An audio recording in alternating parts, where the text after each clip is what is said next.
All right, do you want to hold the camera again? All right, awesome. Okay, so now that we're here, what are we looking at here? This is rock. Where'd it come from? Obviously, God created it, right? Yeah. We know that much. So what happened since creation was a pretty major event called the flood. Well, when the flood happened, the Bible tells us that the major source of water was the fountains of the deep.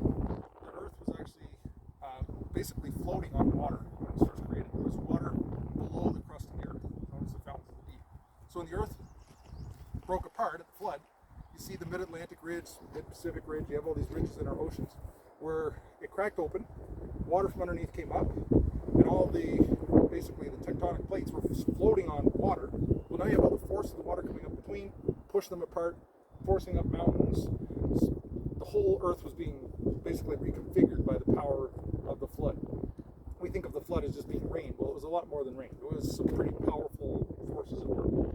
Around the same time, we have this crater that is now sitting there somewhere, formed by some kind of fluid probably, or possibly even big chunks of rock thrown up from the bottom of the ocean now and landing back on the earth as the fountains of the deep broke open. There was a lot of forces at work pushing all this stuff out, and we could have had large chunks of rock actually flying around landing here.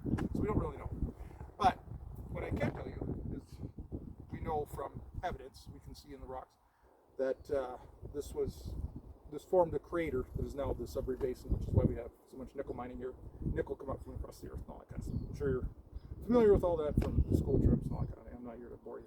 So, so the thing is, what they will try to tell you is this happened over millions and millions of years. Well, we know that doesn't jive with Scripture. So what do we know from Scripture? Well, we can add up the dates. Adam lived 130 years and begat Seth, and then after that he lived so long and he died at 930 years of age. And then we see Seth lived for so long and had a son and he died. So we can calculate all those dates and arrive at a date of around 6,000 years, because the Bible has the genealogies from Adam all the way up to modern times, where we know, for example, that Jesus lived about 2,000 years ago. Well, we know that, so it's just a matter of going back before him. So we have these dates in Scripture. Well, what about science? So I already explained that rocks don't tell time, that the methods they try to use to calculate the dates of rocks are, first of all, they assume that they're millions of years old. Therefore they use the method that will give them millions of years. So that's the first thing. Second thing, sedimentary rock cannot be used. You can't use radiometric dating methods for this.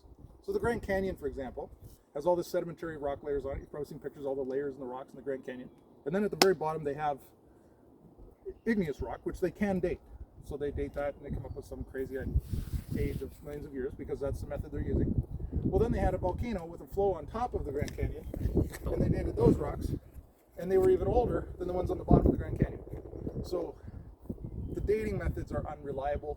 They have a lot of assumptions in them, and there's no way to really calculate for those assumptions, because you don't know how much of the daughter property was in the rock to begin with. So that's first thing we throw out the window. We know that there's some faulty assumptions with radiometric dating methods. Well, what about some other dating methods? Well, let's look at the sun, for example. How many years the sun's burning? In fact, it's burning up. It loses about 5 million tons a day, because it's massive. It doesn't really matter, but it's burning up very, very slowly. So 5 million tons a day, you calculate that back in time, 70 million years ago, you know how big the sun would be? It would have been so big it would have touched the earth. So we know what happened to the dinosaurs. They fried. Charcoal broiled. They were completely fried, because that's when they say the dinosaurs lived, right? Well, we have two planets between planet Earth and the sun, Venus and Mercury, so that means the sun had to be even younger than that. In fact, if you figured out the date is about 10,000 years, is the oldest that the sun could possibly be. So 6,000 actually fits. What about some other things? The moon is moving further and further into space. It oscillates a bit, but over time it's gradually getting further away.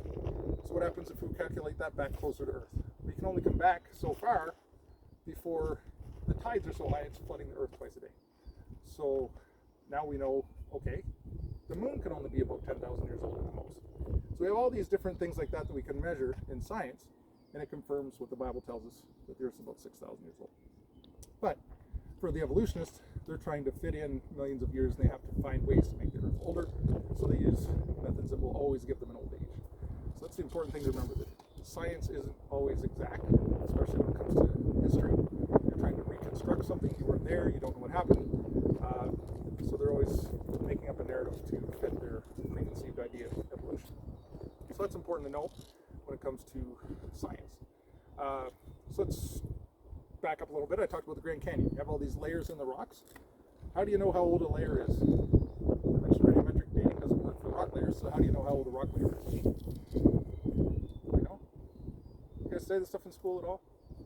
You don't really cover earth science, man? Okay. What do you study? Last semester I studied like a bit of rock, but we only did that for like 2 weeks. Okay. But 2 weeks. basically mostly like food system. Food systems, ecosystems, stuff like that. Okay, cool. We'll get into some of that as we go.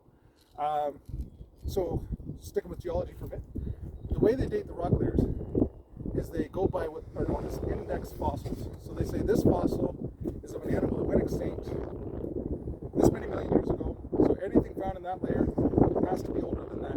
If they see that animal, it has to be older. Well, just last week, one of those animals was caught off the coast of Madagascar. In fact, they've caught a whole bunch of them in that area. And they say, well, they went extinct 150 million years ago, or whatever it was. Not really that many. I can't remember what it was, 50,000 or 50 million or whatever it was. So now that fossil that they were using to date all these rocks has come up alive. It actually never went extinct. Yes. Coelacanth. It's a type of fish. I don't know if I'm pronouncing it right, but it's a coelacanth. But I just saw this week that they had caught another fresh one, nice big fish, and they had said it was extinct all this time. And they used it to date rock layers and to find out it actually was there. Well, how did they decide that this animal, this fish, was that old to begin with? Well, they went by that rock layer, because that rock layer is that old. Well, how do they know that rock layer is that old? Because that fish is that old. How do they know that fish is that old? Because that rock layer is that old. Everybody catching on to some circular reasoning here? That's how they date fossils. They say it was found in this rock layer, which is such and such an age because this fossil was found in it. And it's circular reasoning. It doesn't work. So there's a lot of things like that that they use to try to make us believe that the Earth is millions of years old and so on, and it's not. Any questions on all that stuff? I love all this kind of thing. All right, cool. Still waiting for them to catch up to us, so we'll wait a little bit longer. What's that? All right, we'll